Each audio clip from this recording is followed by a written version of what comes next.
साल बुना। भोले भाले किसान अधिक उत्पादन के लालच में फंसकर रासायनिक खाद व कीटनाशकों का प्रयोग करने लगे।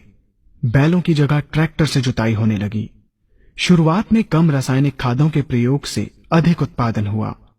धीरे धीरे रासायनिक खादों के प्रयोग के कारण भूमि की उर्वरा शक्ति क्षीण होने लगी, जिसकी वजह से उत्पादन घटने लगा तथा फसलें कमजोर होने लगी। फसलों के कमजोर होने के कारण उनमें रोग व कीट लगने लगे।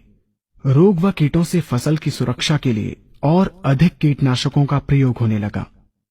एक तरफ ज्यादा उत्पादन के लिए अधिक रासायनिक खादों का प्रयोग होने लगा, वहीं दूसरी तरफ फसलों को रोग व कीटों से बचाने के लिए अधिक विषाक्त कीटनाशकों का प्रयोग बढ़ गया, जिसके कारण उत्पादन लागत बढ़ी और किसान को लाभ कम होने लगा, बल्कि छोटे किसान कर्ज में डूबने लगे।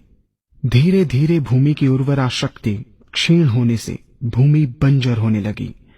रासायनिक खाद व कीटनाशकों के कारण खाद्यान्न भी विषाक्त हो गए तथा जलवायु भी प्रदूषित हो गई, जिसके कारण मानव पशु पक्षियों के स्वास्थ्य पर प्रतिकूल प्रभाव पड़ा, जिसका परिणाम आपके सामने है।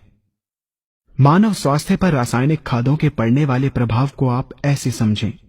जब किसान फसल में रासायनिक खाद डालता है तो रासायनिक खाद में उपस्थित विषाक्त रसायन जल में घुलकर सबसे पहले जल को प्रदूषित कर भूमि के अंदर उपस्थित केचुए व सूक्ष्म जीवाणुओं को मार देता है।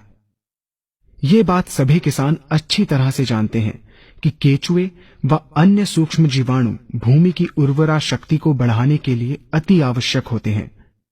विषाक्त रसायन के कारण इनकी मृत्यु हो जाने से भूमि की उर्वरा शक्ति नष्ट हो जाती है तथा भूमि कठोर होकर बंजर होने लगती है। रासायनिक खादों के विषाक्त रसायन पानी के माध्यम से अन्य खनिजों के साथ फसल के अंदर पहुंचकर फसलों को विषाक्त बना देते हैं। बाद में जब खाद्यान्न के रूप में मनुष्य या अन्य पशु इन्हें खाते हैं तो ये विषाक्त रसायन मानव स्वास्थ्य पर बहुत ही बुरा प्रभाव डालते हैं तथा मनुष्य के अंदर तरह तरह के रोग उत्पन्न करते हैं।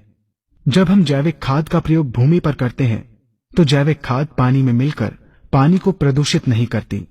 जैविक खाद भूमि के अंदर उपस्थित उर्वरा शक्ति को बढ़ाने वाले जीवाणु तथा केचुओं की संख्या को तीव्रता से बढ़ाती है, जिससे भूमि की उर्वरा शक्ति बढ़ती है तथा भूमि छिद्र युक्त एवं भुरभुरी हो जाती है, जिससे वायु और प्रकाश भूमि के अंदर गहराई तक प्रवेश करते हैं, जिसके कारण भूमि में तापमान एवं आर्द्रता का संतुलन बना रहता है और फसलें मजबूत होती हैं।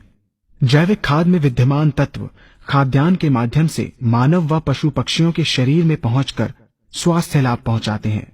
जैविक खादों के प्रयोग से फसलें अच्छी और मजबूत होती हैं, जिसके कारण उन पर रोगों एवं कीटों का ज्यादा प्रभाव नहीं पड़ता।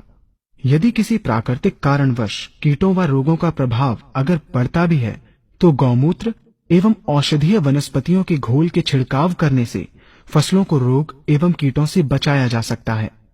गौमूत्र एवं अन्य प्राकृतिक औषधियों के मिश्रण के छिड़काव से फसलों का कम लागत में बचाव हो जाता है तथा वातावरण पर भी कोई दुष्प्रभाव नहीं पड़ता। यहाँ हम आपको तालिकाबद्ध तरीके से दोनों